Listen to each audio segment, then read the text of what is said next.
देश के इतिहास में बहुत से ऐसे महापुरुष हुए जिनका इतिहास में योगदान तो बहुत था, पर उन्हें वह स्थान नहीं मिला जिसके वे हकदार थे। लेकिन कुछ महापुरुष ऐसे भी थे जो जीते थे देश के लिए और उनका सपना भी एक ही था, मां भारती की आजादी। इसके लिए जिन्होंने अपना सर्वस्व न्योछावर कर दिया, यहाँ तक कि अपना घर, परिवार और अपनी पहचान को भी। इसके बदले उन्हें स्वतंत्र भारत में मिली तो सिर्फ गुमनाम जिंदगी, और उपहार के तौर पर उनके घर और परिवार के सदस्यों की वर्षों तक जासूसी।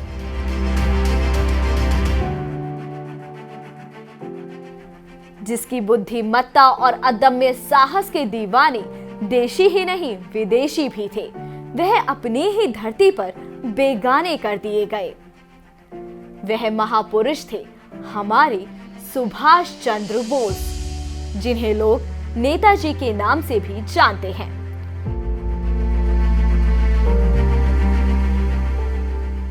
सुभाष चंद्र बोस कहें या फिर गुमनामी बाबा, लेकिन आज के संदर्भ में इससे भी अधिक महत्वपूर्ण यह हो जाता है कि आखिर वे कौन लोग थे जो सुभाष बाबू और उनकी तथाकथित मौत के बाद उनके परिवार की जासूसी करवा रहे थे।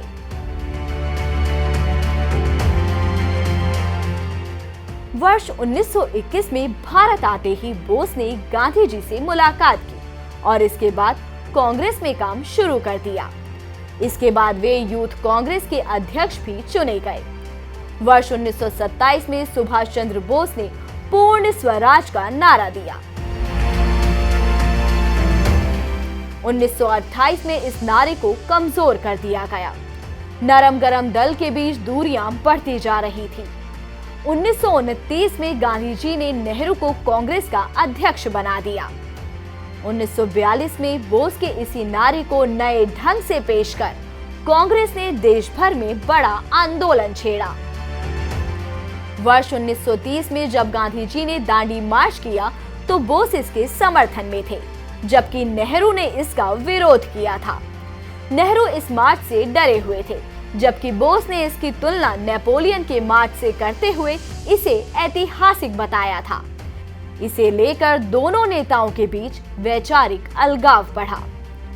वर्ष 1939 में बोस कांग्रेस अध्यक्ष के चुनाव के लिए खड़े हुए और काफी अंतरों से जीत भी गए, जबकि गांधी जी ने उन्हें चुनाव न लड़ने को कहा था और वे पट्टाभी सीतारमैया को अध्यक्ष बनाना चाहते थे। फिर जब गांधी जी ने सीतारमैया की हार पर भावनात्मक टिप्पणी की तो बोस ने तत्कालीन परिस्थितियों में कांग्रेस से ही इस्तीफा दे दिया ताकि आजादी के आंदोलन में बाधा न पहुंचे। उन्होंने ऑल इंडिया फॉरवर्ड ब्लॉक की स्थापना की।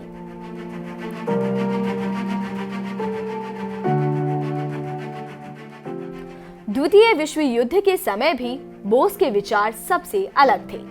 इसी वजह से वर्ष 1940 में उन्हें गिरफ्तार भी कर लिया गया। इससे पहले ही हिटलर और मुसोलिनी से उनकी नजदीकियों को लेकर गांधी और नेहरू ने नाराजगी जाहिर की थी।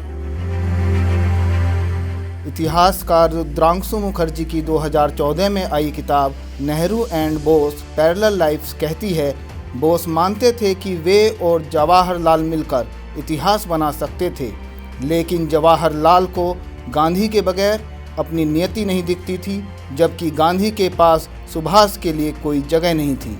इसके बावजूद अपने से 8 साल वरिष्ठ नेहरू को लेकर नेताजी के मन में कोई दुर्भावना नहीं थी। वे उन्हें अपना बड़ा भाई मानते थे और यहाँ तक कि उन्होंने INA की एक रेजिमेंट को नेहरू के नाम पर ही रख दिया था। फिर सवाल उठता है कि आखिर नेहरू सरकार ने बोस परिवार की इतनी कड़ी निगहबानी क्यों करवाई। यह सवाल इसीलिए भी खास है क्योंकि नेहरू को जासूसी जैसे काम से बहुत नफरत थी। IB के पूर्व मुखिया BN मलिक 1971 में आई अपनी किताब माई ईयर्स विद नेहरू में लिखते हैं कि प्रधानमंत्री को जासूसी जैसे काम से इतनी चिढ़ थी कि वे हमें दूसरे देशों के उन खुफिया संगठनों के खिलाफ भी काम करने की अनुमति नहीं देते जो भारत में अपने दूतावास की आड़ में काम करते थे। यह जासूसी कुल 20 साल तक चली, जिसमें 16 साल तक नेहरू प्रधानमंत्री थे। अगर हम इन दोनों बातों को सही मान लें तो इसका अर्थ यह हुआ कि नेहरू किसी के कहने पर सुभाष बाबू की जासूसी करवा रहे थे। कारण कुछ भी रहा हो, लेकिन यह बात सत्य है कि भारत के इस महान क्रांतिकारी को हाशिए पर रखने का कुचक्र रचा गया था।